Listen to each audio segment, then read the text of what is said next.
Nós estamos estudando nesse mês, de julho e agosto, uma série chamada Fizeram a Diferença. Pessoas que fizeram diferença na história, que elas chegaram até nós, o que eles fizeram de diferente. Nós vimos que todos nós aqui podemos sentir-se abençoados, porque Deus, Jesus Cristo, fez a diferença no céu, vencendo Satanás, que é Lúcifer, e dando condição de nós aqui na terra sermos vitoriosos. Fizeram diferença também aqueles que creram em Cristo Jesus. Quando a gente crê de todo o nosso coração, nós podemos fazer diferença na nossa vida, na vida de outras pessoas. E eu gostaria hoje de convidar vocês a abrir a Bíblia no livro de Apocalipse, no capítulo 7. O livro do Apocalipse ainda será um livro de estudo da igreja mais para frente, mas hoje não é o estudo que vamos fazer do Apocalipse em si, mas eu quero começar com um fato registrado no livro do Apocalipse. O livro do Apocalipse é uma revelação de Jesus Cristo, e ele diz no começo do livro que bem-aventurado aqueles que ouvem, aqueles que leem, aqueles que guardam as palavras dessa profecia. No capítulo 7 desse livro do Apocalipse, tem uma visão muito interessante.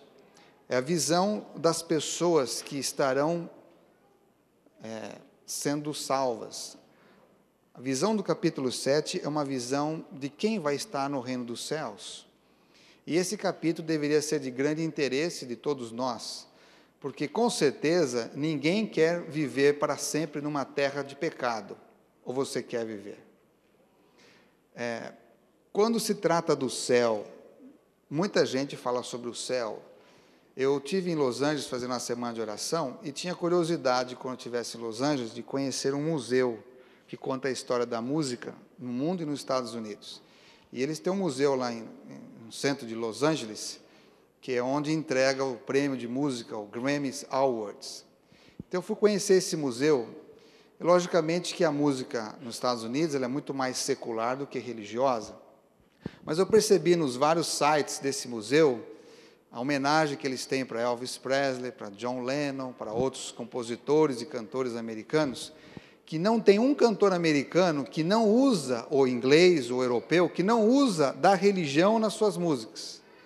Todos eles, de alguma forma, eles fazem referência à sua fé ou à religião naquilo que escrevem e compõem. E praticamente em quase todos os grandes compositores, esse dilema entre o céu e o inferno é presente.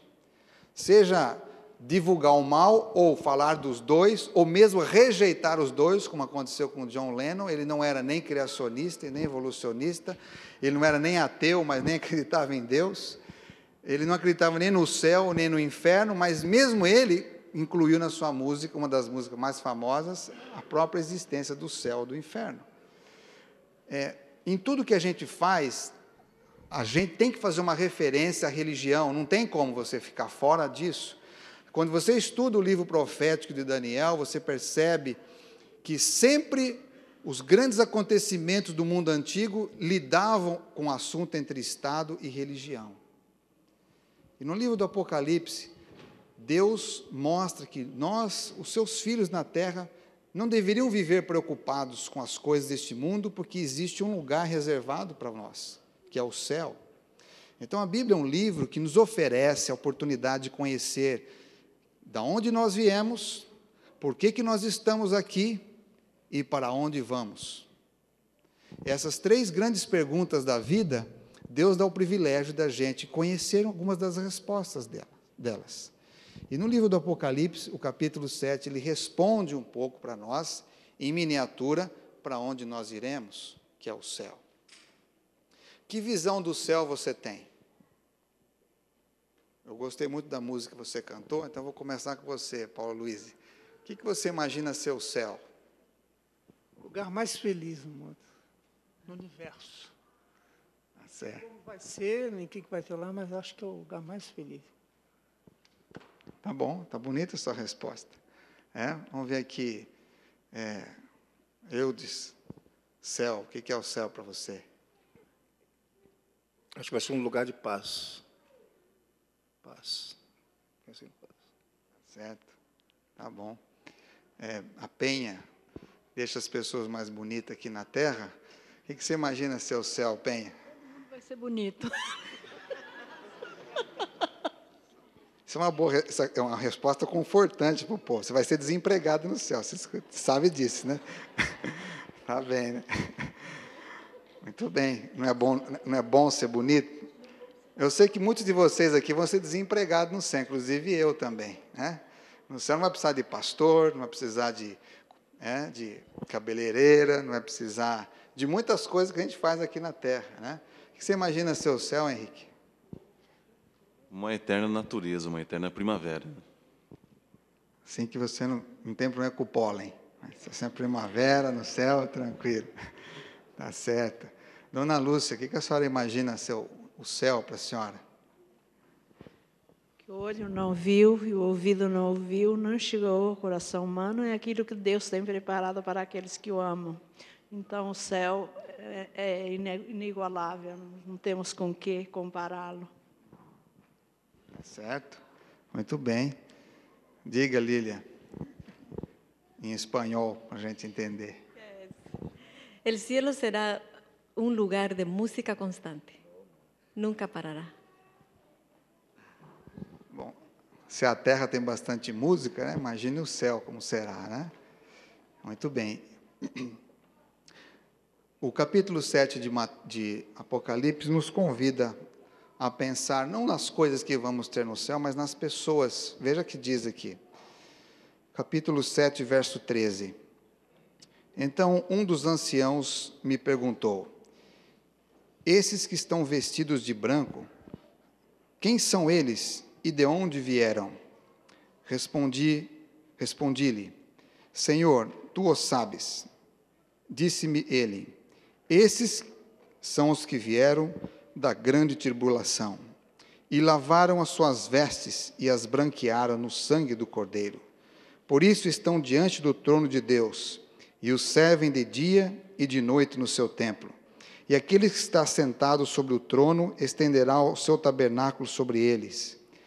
Nunca mais terão fome, nunca mais terão sede, nem sol nem calor algum cairá sobre eles, pois o Cordeiro que está no meio do trono os apacentará, e os conduzirá às fontes das águas da vida, e Deus lhe enxugará dos seus olhos toda lágrima.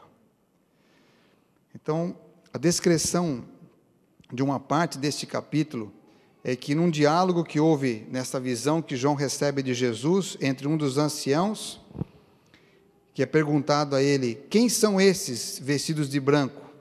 Quem são essas pessoas? Da onde eles vieram? Então o Senhor disse: esses são os que vieram da grande tribulação e lavaram as suas vestes e as branquearam no sangue do Cordeiro. Gostaria de meditar com vocês sobre isso. Quem são os que estão no céu? Ou que estarão no céu, melhor dizendo, porque a maioria não está no céu, a maioria das pessoas estão aqui na terra, e aqueles que faleceram não estão no céu. A Bíblia não diz que quando uma pessoa morre, a pessoa vai para o céu. Ela aguarda em sepultura, aqui nessa terra, aguarda a ressurreição na vinda gloriosa de Cristo. Ele disse: quando ele voltar, todo olho o verá, e as sepulturas se abrirão, aqueles que morreram, não importa onde foram mortos, eles ressuscitarão. E principalmente aqueles que morreram crendo no Senhor Deus, eles ressuscitarão para a vida eterna. Ou seja, um dia, a Bíblia diz que serão levados para os céus. Jesus diz na carta aos Tessalonicenses, que na volta de Jesus, as pessoas ascenderão os céus para se encontrar com Ele nos ares. Jesus, quando virá novamente em glória e majestade, Ele não pisará mais nessa terra como Ele fez a primeira vinda. Ele virá e todas as pessoas o contemplarão, e diz que os vivos, quanto aqueles que ressuscitarem, ascenderão para encontrar com Ele nas alturas, e dali caminharão para o céu. Essa é uma explicação que a Bíblia tem. Diz que essa viagem demorará 7 dias da terra para o céu. Comumente a gente está tão enfronhado com os problemas da terra que a gente acaba não tendo muito tempo para pensar nas coisas do céu e dá a impressão que as coisas do céu estão muito longe de nós. Elas não vão acontecer, estão demorando muito para acontecer.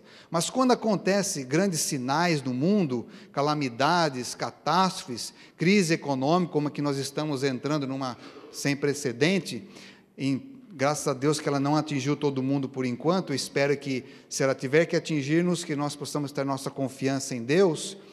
O mundo estará indo de mal a pior, segundo diz a profecia bíblica, não que Deus queira isso, mas o reino das trevas ele vai ter um fim. Deus não quer que este reino cheio de pecado e sofrimento continue, seja perpetuado para sempre. Então, Deus gostaria de colocar um capítulo final na história deste mundo, salvando os seres humanos. Só que na guerra do mal contra o bem, essa batalha, ela vai ter um final de acordo com o plano de Deus, em que nós também precisamos tomar a nossa decisão ao lado de que nós queremos. Se nós queremos estar do lado do bem, teremos que confessar nossa vida ao nome de Jesus Cristo e aceitá-lo como Senhor e Salvador. Se nós não fizermos essa confissão, nós não poderemos estar entre os seus escolhidos, como nós vamos ver aqui. O desejo de Deus, quando deu essa visão a João, é que ele pudesse ver com clareza o valor que tem nesta vida as decisões que as pessoas tomam. Lógico que todos nós estamos preocupados com o que deve acontecer conosco nesse planeta, mas as decisões que nós tomamos, elas são muito importantes na vida. E em todo o livro do Apocalipse, dá-se ênfase nas decisões que as pessoas tomam. Por exemplo, se você lesse os primeiros capítulos, ali fala das cartas que foram dadas às igrejas e da decisão que cada pessoa deve tomar. Então, veja só, aqui diz assim, respondeu-lhe, tu sabes, Senhor, esses são os que vieram da grande tribulação e lavaram as suas vestes e as branquearam no sangue do Cordeiro. As pessoas que lavaram sua vida no sangue do Cordeiro e branquearam as suas vestes, lavaram as suas vestes e branquearam-se no sangue do Cordeiro, esses serão salvos. Lógico que isso aqui são símbolos. Ninguém pega uma pessoa e pega um balde de sangue e lava a pessoa. Isso é uma linguagem simbólica, que quer dizer o seguinte, que quando nós cremos na doutrina, na mensagem de Jesus Cristo, através da nossa confissão dos nossos pecados, Jesus Cristo, com o que Ele fez no Calvário, o seu sacrifício, nos traz o perdão, nos veste com uma nova oportunidade, uma nova vestimenta. Essa simbologia quer dizer um novo nascimento. E por isso que Jesus disse uma vez à noite a Nicodemos, e deixou registrado isso no Evangelho, que todo aquele que deseja ver o reino dos céus, precisa nascer do quê? Da água e do Espírito. Então, esse novo nascimento é uma oportunidade que Deus nos dá para nós vermos o seu reino, enxergarmos que existe vida além do que nós estamos vendo aqui. Então, Jesus, nesse capítulo, ele diz assim, que as pessoas que tiverem a sua vida transformadas pelo seu poder, são pessoas que nunca mais terão fome. Ou seja, essa fome é mais do que a fome literal, é a fome da alma, a necessidade de Deus, porque estarão na presença de Deus. Nunca mais terão sede, porque serão saciadas pela palavra do Senhor. Diz mais, que não sofrerão o calor do sol. Em outras palavras, a sua vida terá a proteção do Senhor, pois o Cordeiro que está no meio do trono os apacentará. Ou seja, essa visão do Cordeiro, quem é o Cordeiro? A Bíblia diz que Jesus é o Cordeiro de Deus que tira o pecado do mundo. Até a morte e ressurreição de Jesus, os judeus entendiam que aquele sacrifício do animal, do Cordeiro, representava a vinda do Senhor, que ao morrer naquele altar, estava representando o meu lugar. Quando nós pecamos, precisamos morrer. Mas para que nós não morrêssemos, o Senhor Jesus instituiu o exemplo do Cordeiro. O Cordeiro tomou o seu lugar.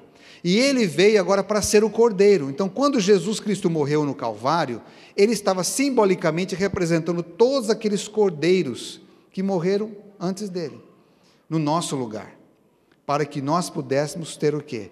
A vida eterna. E ele diz mais, pois o Cordeiro que está no meio do trono os apacentará e os conduzirá às fontes das águas da vida. Deus sabe o que é que você mais precisa para ter sua vida satisfeita. Pode ser que você esteja hoje aqui procurando felicidade. Pode ser que você esteja procurando hoje de manhã perdão. Pode ser que você esteja ansioso por alguma coisa. Pode ser que você esteja praticamente sem nenhum sonho mais no seu coração, porque a vida te foi muito ruim. Você teve muitas situações complicadas na sua vida e que você não tem muitas razões para, quem sabe, até agradecer. Mas lembre-se que o Cordeiro que está hoje num trono, ou seja, que Jesus, o Deus Filho, está à direita do Pai, intercedendo por nós, é o nosso Senhor e Salvador. Aqui simbolicamente diz assim, que quando nós estivermos na presença do Senhor, nós seremos guiados, pastoreados por Ele. Ele estará guiando a gente, conversando com a gente, esclarecendo coisas que nós não tivemos entendimento nessa terra.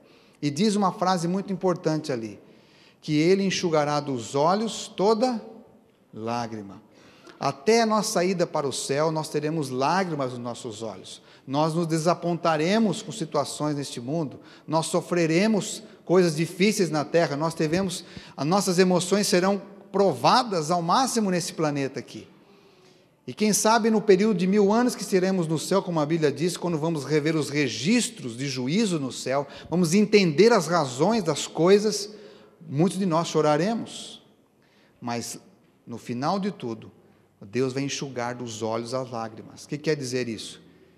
Quer dizer que o sofrimento, a morte, não vai mais continuar existindo para sempre nesse universo.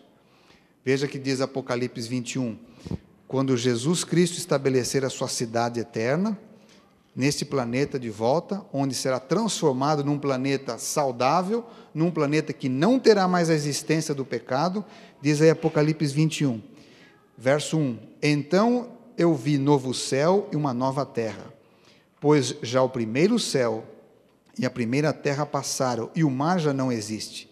Vi também a cidade santa, a nova Jerusalém, que de Deus descia do céu, ataviada como uma noiva para o seu noivo.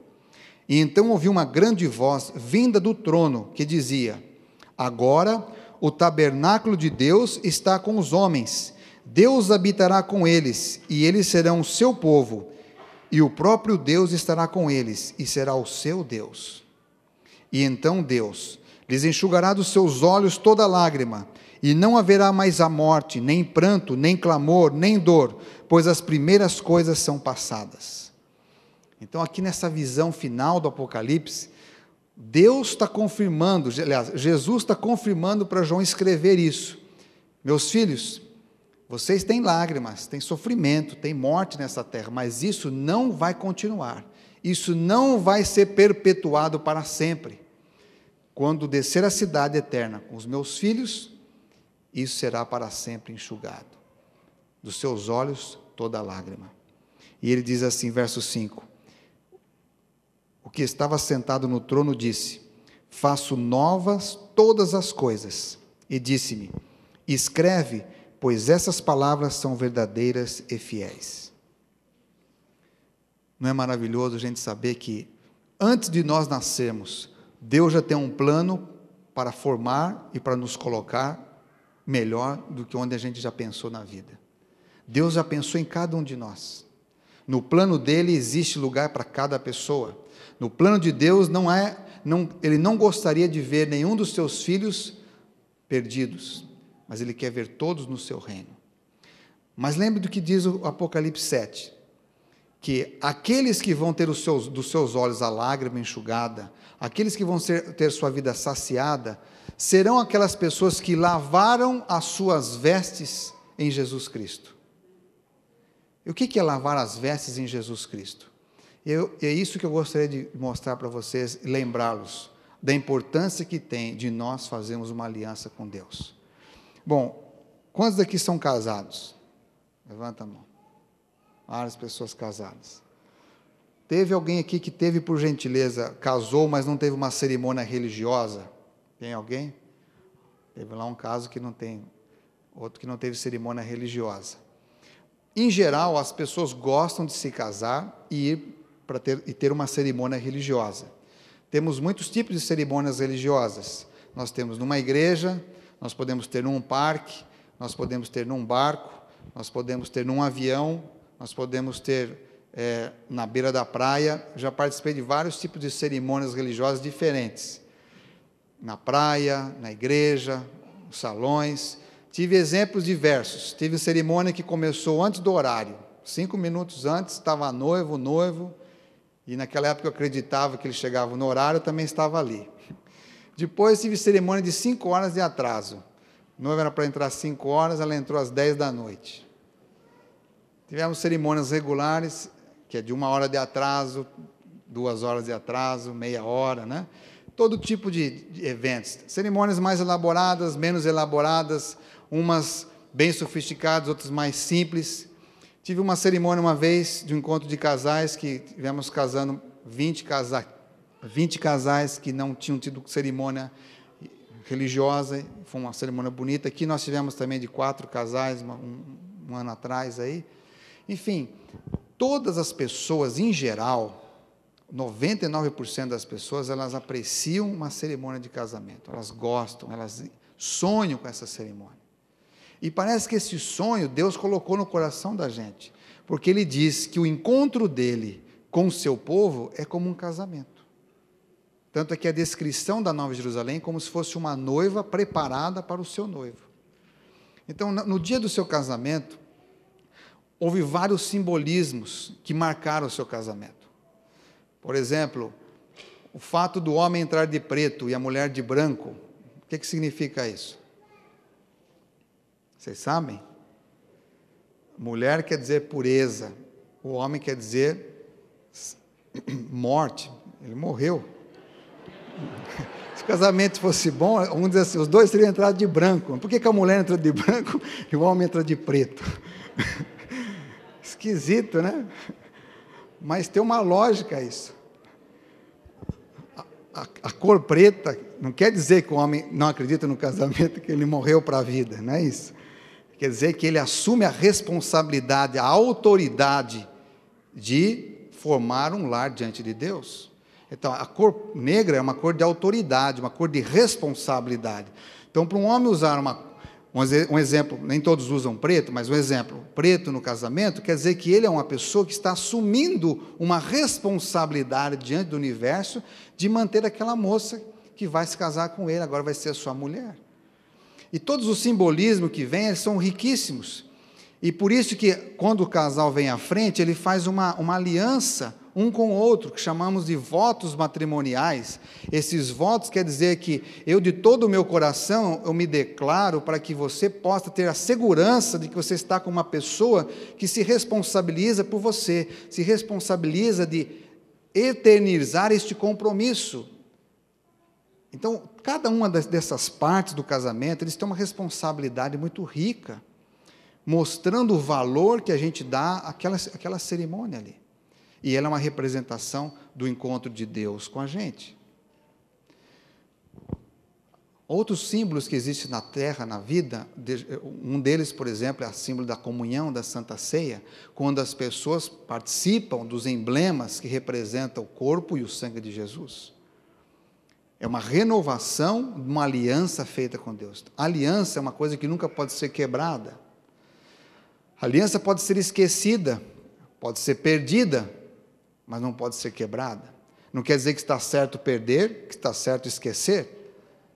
A aliança feita, não existe quebra. Se existe quebra, existem consequências dela. Então, quando uma pessoa entra num relacionamento familiar, ele entra numa aliança para não ser rompida.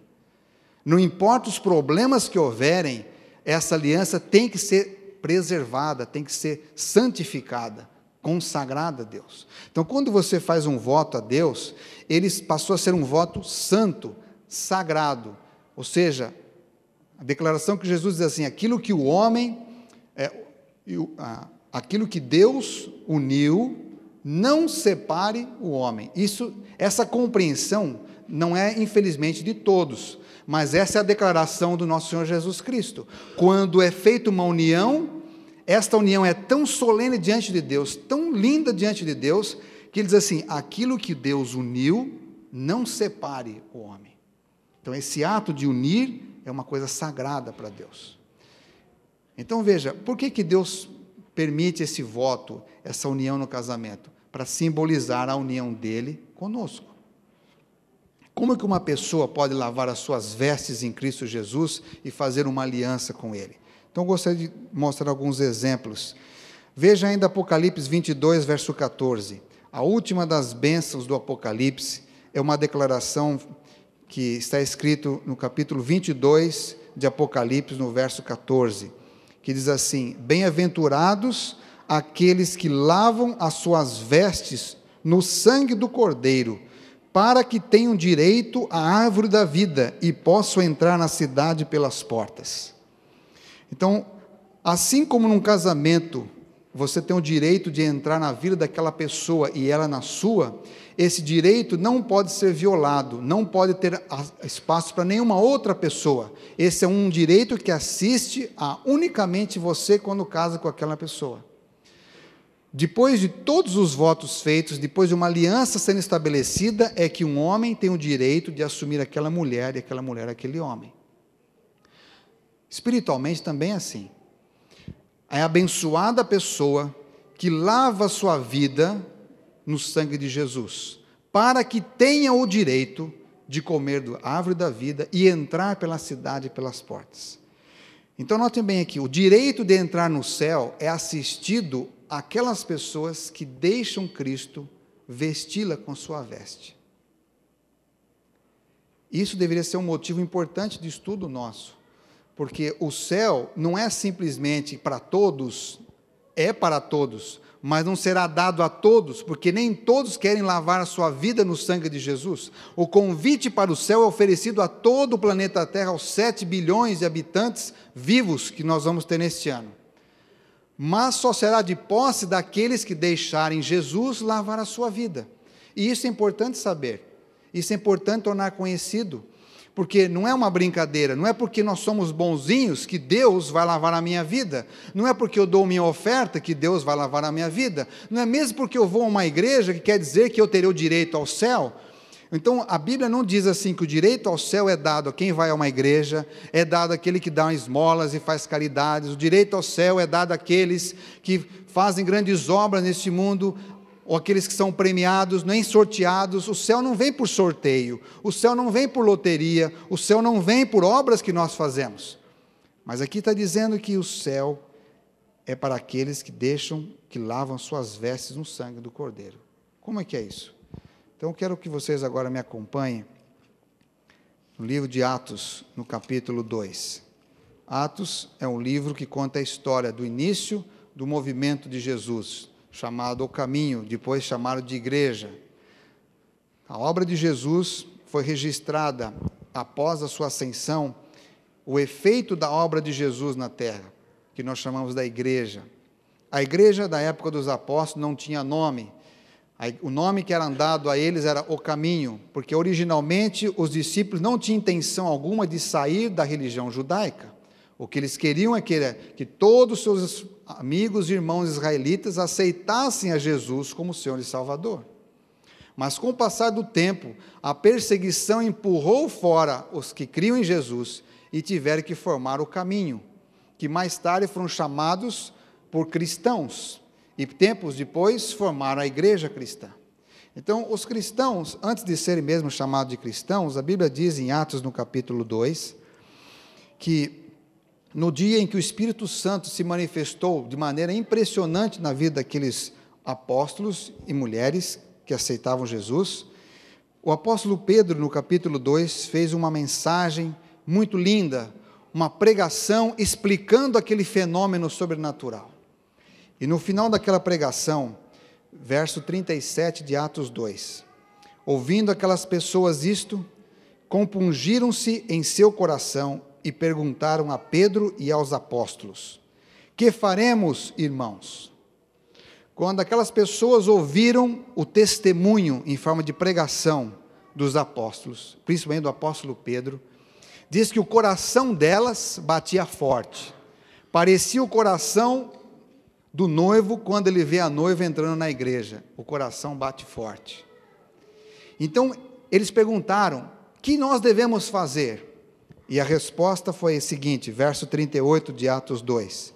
Disse-lhes Pedro: arrependei-vos, e cada um de vós seja batizado em nome de Jesus Cristo, para perdão dos pecados, e recebereis o dom do Espírito Santo. Então, qual foi a resposta dada a eles? O que eles deveriam fazer?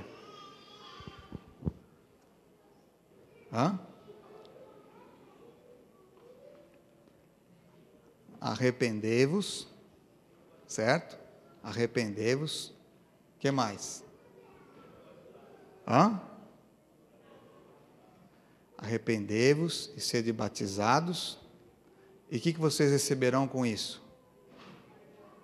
O perdão dos seus pecados. E o que mais? E o poder do Espírito Santo na vida de vocês, o batismo do Espírito Santo. Arrependimento.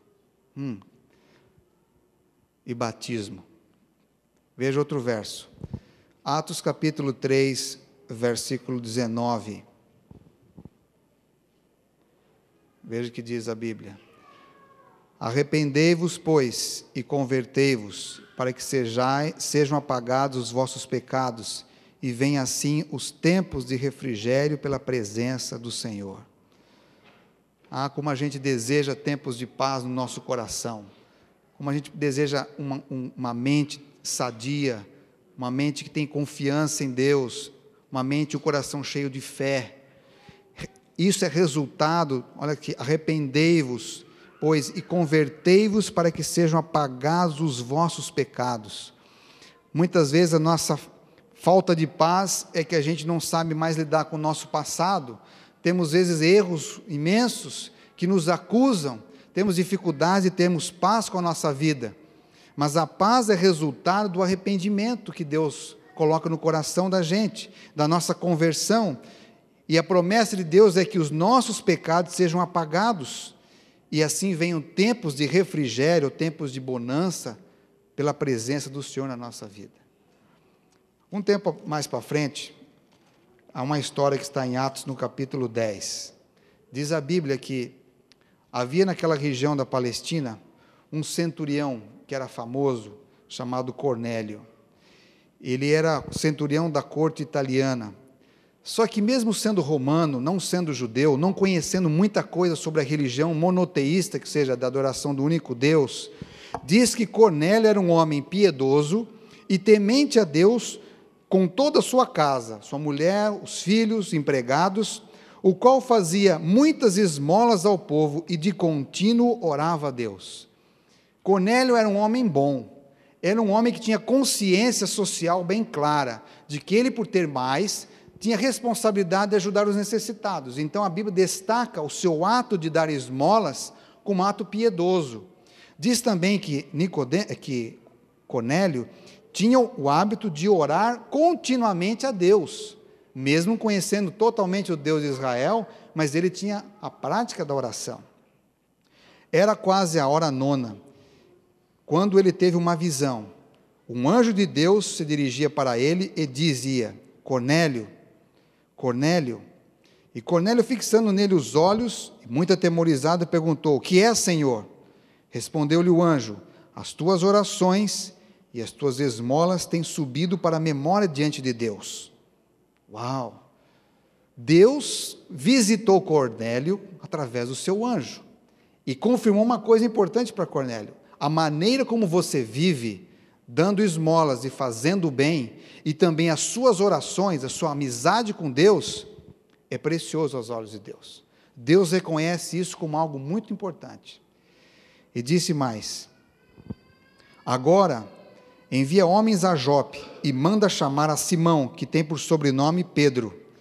Este está com o Simão curtidor, que tem a sua casa junto à praia, e ele te dirá o que deves fazer. Então a ordem do anjo foi o quê?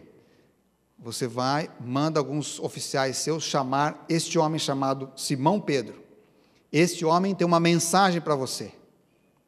E ele rapidamente atendeu a ordem do anjo.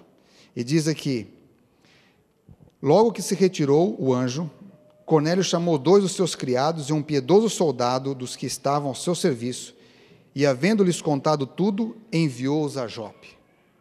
E o que aconteceu? Lá em Jope, enquanto o anjo de Deus estava dando uma visão a Cornélio, o anjo do Senhor também visitou Pedro, que estava numa casa.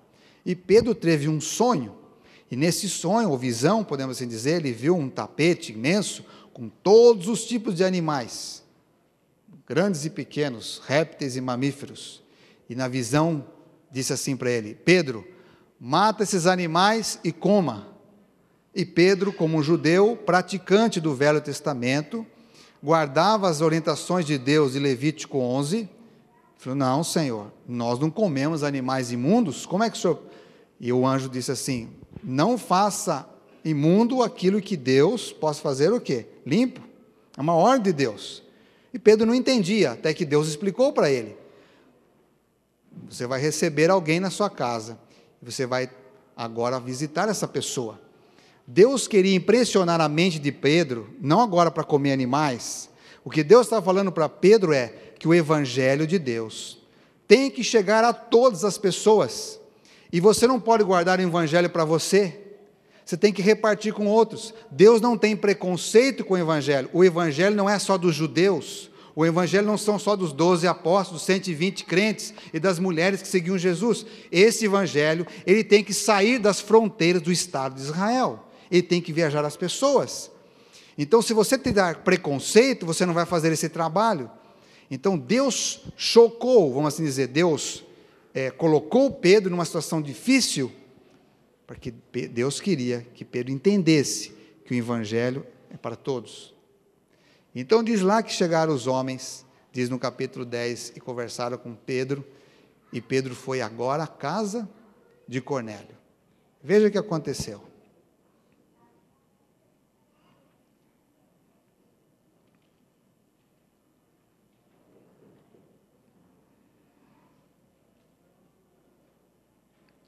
No dia seguinte, verso 24, chegaram a Cesareia. Cornélio os esperava, tendo já convidado seus parentes e amigos íntimos. Entrando Pedro, saiu Cornélio a recebê-lo, e se prostrou diante dos seus pés e o adorou.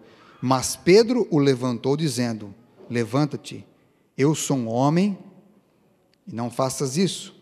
Falou com ele, e entrou, e achou muitos que ali se haviam ajuntado. E disse-lhes: vós bem sabeis que não é lícito um judeu ajuntar-se ou chegar-se a estrangeiros. Veja o preconceito aqui. Isso era uma coisa deles, não é uma coisa da Bíblia. Mas Deus mostrou-me que a nenhum homem chame comum ou imundo, pelo que, sendo chamado, vim sem contradizer. Pergunto: por que razão mandaste chamar-me? Respondeu Cornélio: há 4 dias estava eu em jejum, até esta hora, orando em minha casa a hora 9. De repente, diante de mim, se apresentou um homem com vestes resplandecentes e disse: Cornélio, a tua oração foi ouvida, e as tuas esmolas estão em memória diante de Deus. Envia a Jope e manda chamar a Simão, que tem por sobrenome Pedro. Este está em casa de Simão, o curtidor junto ao mar. E imediatamente mandei chamar-te. Bem fazes vir aqui. Agora estamos todos presentes diante de Deus para ouvir tudo o que foi ordenado pelo Senhor. Que testemunho lindo de Cornélio, que sinceridade. Ele não deixou só para si, ele reuniu seus parentes para ouvir o que Deus tinha para falar através de Simão Pedro para ele. Imediatamente, diz ele, abrindo Pedro a boca, disse-lhe: na verdade, reconheço que Deus não faz acepção, discriminação de pessoas, mas que lhe é agradável aquele que em qualquer nação o teme e faz o que é justo. Conheceis a palavra que ele enviou aos filhos de Israel, anunciando a paz por Jesus Cristo. Esta palavra, vós bem sabeis, foi proclamada por toda a Judéia, começando por Galiléia, depois do batismo que João pregou. Como Deus ungiu a Jesus de Nazaré com o Espírito Santo, e com poder, o qual, fazendo o bem e curando a todos os oprimidos do diabo, porque Deus era com ele. Nós somos testemunhas de todas essas coisas. E Pedro foi falando e foi explicando. Verso 44. Verso 43. e 2. Dele dão testemunhos todos os profetas, de que todos os que nele creram receberão o perdão dos pecados pelo seu nome. Dizendo Pedro, ainda essas pessoas caiu o Espírito Santo sobre todos os que ouviram.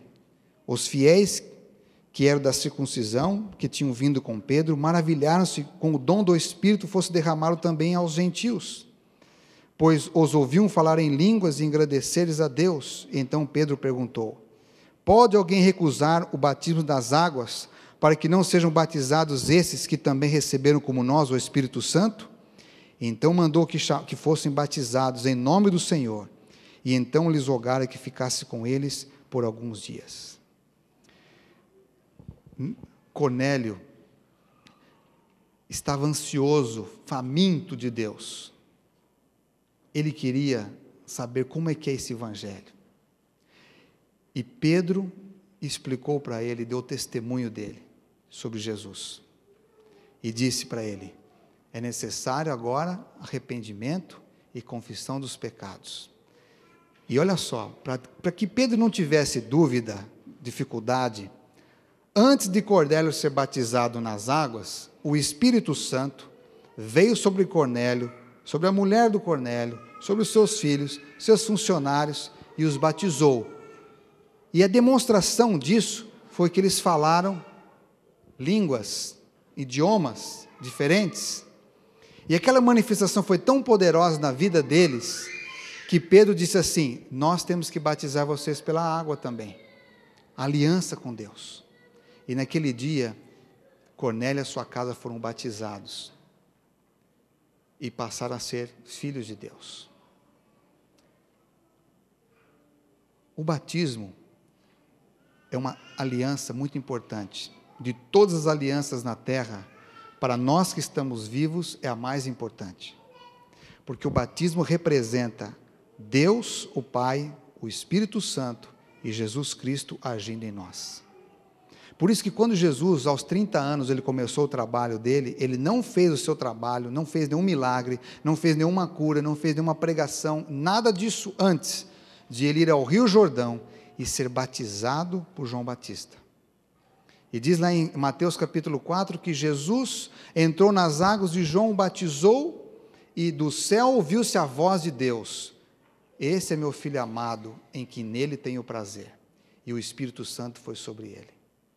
Esse símbolo do batismo representa a nossa vida sendo lavada pelo sangue dele. O meu convite para você nessa manhã é que todos vocês aqui sejam batizados em Jesus Cristo. Eu não vou fazer nenhum apelo para você que talvez não tenha batizado, se levante aqui. Mas eu vou dar um exemplo para você da Bíblia. Um dia, Filipe, um diácono, estava andando, ele também era alguém que servia a Deus, Atos no capítulo 8, conta essa história. Ele viu uma carruagem com uma comitiva da Etiópia, pessoas famosas, ricas, que estavam andando, e viu que a pessoa principal da carruagem estava lendo as Escrituras Sagradas, voltando de Jerusalém. E o Espírito Santo chegou para Filipe e disse, aproxime da carruagem. Ele se aproximou e viu que o homem lia, mas não entendia. Então a pergunta dele foi assim, o senhor entende o que o senhor está lendo? Ele disse assim, eu não entendo. Então disse que convidou Filipe, e Filipe junto a ele, naquela caminhada, foram lendo, e Filipe explicando o Evangelho. E mais à frente, viram água, e aquele eunuco, etíope, ele diz assim, eu estou vendo água, será que eu poderia ser batizado? Mandaram parar a carruagem, Filipe o batizou em nome de Jesus Cristo. E ele seguiu feliz o seu caminho, levando o Evangelho para a Etiópia. Toda a Etiópia, hoje inclusive, não sei se você sabe, mas uma boa parte da Etiópia guarda até o sábado, resultado da obra desse etíope, que não tem o nome dele, mas tem a obra que Deus fez através da vida dele, quando ele aceitou o sacrifício de Jesus e foi batizado. Nós não imaginamos a bênção de Deus quando nossos antepassados aceitaram a Jesus e foram batizados. Eu sou a 4ª geração de cristãos adventistas da minha família. Mas um dia, um pastor que visitava um distrito muito grande na cidade de São Carlos e toda a região do oeste de São Paulo, com a sua carroça ou com o seu cavalo, visitando as famílias nas fazendas, ele tinha o carinho de chegar às famílias, não para batizá-las, mas de chegar às famílias para explicar o Evangelho. Vocês entendem a Bíblia? Vocês leem a Bíblia aqui? A gente não lê a Bíblia aqui. Quero ler a Bíblia com vocês. Estudavam a Bíblia com carinho, com tempo. E meus bisavós foram batizados, depois meus avós batizados, aceitando Jesus. Eu não imaginava que um dia, depois de praticamente 50, 70 anos, que eu também seria abençoado com o Evangelho de Cristo. A minha família pôde passar um legado de uma experiência com Deus, de alguém lá no passado, na nossa geração, que aceitou o Evangelho. Quando nós cremos em Jesus e somos batizados, nós passamos o legado da fé para os nossos descendentes, a esperança do céu. Ou seja, o capítulo 7 de Apocalipse, ele faz sentido, porque ali não vai estar apenas eu no céu, mas todos aqueles antes de mim, ou aqueles depois de mim, que entregaram a sua vida a Jesus e foram perdoados e foram resgatados por Jesus. Então, quando uma família, uma pessoa, ele aceita Jesus e é batizado, ele pode mudar não só a sua vida, mas a vida de uma geração. O país do Congo, um país grande na África, ninguém na África, nessa região, conhecia Deus. Todos adoravam ídolos. Mas 2 casais da Suécia resolveram sair da Suécia para ser missionários no Congo. Só que quando chegaram lá, com mais outros 2 missionários dos Estados Unidos, numa região do Congo, eles não foram recebidos, as tribos rejeitaram eles, e um casal ali morreu naquele lugar, de doenças. Um outro casal teve uma filhinha, a esposa no parto não resistiu às enfermidades, na região calor e outras, malária e outras coisas mais, faleceu, e ficou aquele pai com a filhinha, desgostoso, achando que Deus o havia abandonado, que ele deixou a Suécia para fazer um trabalho no Congo, e não foi protegido pelo Senhor, voltou desanimado para o Congo, e pegou a sua filhinha bebê, e entregou para um casal americano. Esse casal americano voltou para os Estados Unidos, adotou essa criança, ela cresceu, se tornou uma jovem, foi para uma universidade cristã, estudou, conheceu um rapaz que se tornou pastor, professor de teologia, foram trabalhar num seminário em Seattle, e um dia, ela está na biblioteca, e alguém lhe entrega uma revista em sueco, que tinha uma cruz num cemitério na África, e tinha o sobrenome da sua mãe, Svea, e quando ela viu aquilo, ela ficou curiosa, mas ela não sabia ler sueco, ela procurou um dos professores da universidade que sabia ler sueco, e leu, disse, aqui conta a história de uma mulher missionária, que ela trabalhou muitos anos e morreu, mas naquele período ninguém aceitava o Evangelho, apenas um menino da tribo era permitido levar comida e vender galinhas e ovos para essas famílias de missionários, e aquela mulher resolveu para aquele menino falar de Jesus e contar do amor de Deus, do plano da salvação, contar do batismo, do céu, e aquele menino continuou na tribo, aqueles casais foram embora, aquela mulher morreu, mas aquele menino um dia começou a contar para o seu pai, para a sua mãe, para o chefe da tribo, para todo mundo, e todos se converteram. E hoje tem mais de 200 mil pessoas que aceitam o cristianismo. E o nome dessa mulher, Svea, mas essa mulher me disseram que era minha mãe. E teve uma convenção em Londres de missionários, na década de 70, e ela foi com seu marido nessa convenção. E lá tinha um palestrante, que estava dando as notícias do trabalho de Deus no Congo. E ele contando que o Congo hoje tinha mais de 1 milhão de cristãos. E ele contou como começou o trabalho. Ele contou essa história. E no final, eles se conheceram. E ele falou assim, a sua mãe foi a mulher que levou o Evangelho para mim. E eu fui aquele menino que levou para a minha tribo, e hoje o meu país conhece o cristianismo, e milhões de pessoas no Congo são cristãs. Você nunca sabe a sua decisão lá de Jesus, o efeito que ela pode fazer na sua geração. Por isso que de todas as alianças que existem na terra, não existe uma superior ao batismo em Cristo Jesus.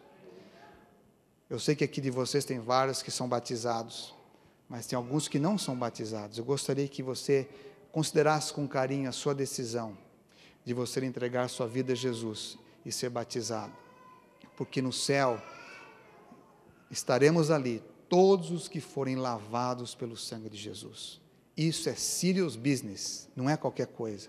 Isso é muito importante. De tudo que a gente pode fazer nessa terra, não existe nada mais importante do que ser batizado em Cristo Jesus. E é por isso que Jesus falou, leve esse evangelho por onde vocês forem, ensinem a palavra de Deus, batizando-os em nome do Pai, do Filho e do Espírito. Isso é a coisa mais linda.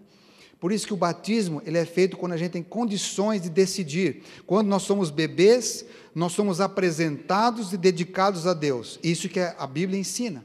Quando nós somos juvenis, adolescentes, ou jovens, ou adultos, nós somos batizados, nós temos que confessar com nossas palavras que nós cremos no Senhor e que nós aceitamos essa aliança. Por isso que o batismo é um momento tão lindo como o casamento, é para ser uma coisa eterna, é para ser um encontro com Deus em que a gente vai ter o selo de Deus na nossa vida, a presença do Senhor em nós. E o que é a promessa dele? E teremos tempos de refrigério na nossa vida. Não pense que batismo é compromisso com a igreja só. Isso é uma partezinha. Mas o objetivo do batismo não é compromisso com a igreja. O batismo é entregar nossa vida nas mãos de Deus. É um novo nascimento. Eu gostaria que cada um de vocês considerasse com valor o batismo feito na sua vida. Se você já foi batizado, que você valorizasse essa aliança feita com Deus. Você não quebrasse essa aliança. Se você já quebrou essa aliança, Deus pode refazer, se você for a Ele com humildade de coração. Se você ainda não passou pelo batismo das águas, não se arrependeu dos seus pecados, Deus está convidando você para fazer isso na sua vida, para você marcar um momento na sua vida. Senhor, eu preciso dessa decisão na minha vida, eu quero ter essa decisão na minha vida. Que Deus possa te abençoar e te ajudar, para que você possa estar entre aquela multidão, que diz na Bíblia, incontável no céu, mas a única marca registrada deles é que eles foram lavados pelo sangue de Jesus. Isso que vale, é você deixar Jesus perdoar, deixar Jesus ser o seu Pai, de verdade, ser o Senhor da sua vida. A coisa mais importante da vida é ter a presença de Deus com a gente. Quem tem Deus tem tudo, e é isso que o batismo significa, a presença de Deus. Há um hino que eu gosto muito, é o 117 no Inário, ele é conhecido como Se Tu Buscares a Jesus. A maioria da igreja conhece Se Tu Buscares a Jesus. Mas essa semana eu tive uma experiência muito linda com Deus. Eu estava sozinho em casa e é importante esses encontros que você tem com Deus. Às vezes Deus se manifesta mais impressionante, outras vezes parece que Deus fica em silêncio. Mas nesse dia Deus de uma maneira especial esteve comigo, e eu estive orando por vocês, pela igreja, por algumas situações importantes que precisamos de oração, de intercessão, e Deus me lembrou que esse hino precisa estar na primeira pessoa do singular. Se eu buscar hoje a Jesus, encontrarei meu Salvador. Deus não quer apenas que eu diga para você buscar, mas Deus está chamando para eu buscar a Jesus. Eu gostaria que vocês cantassem essa oração comigo. Se eu buscar hoje a Jesus, encontrarei meu Salvador. A mim virá manhã de luz, e em paz em seu amor. Eu queria convidar vocês a se colocarem em pé e cantar comigo essa oração.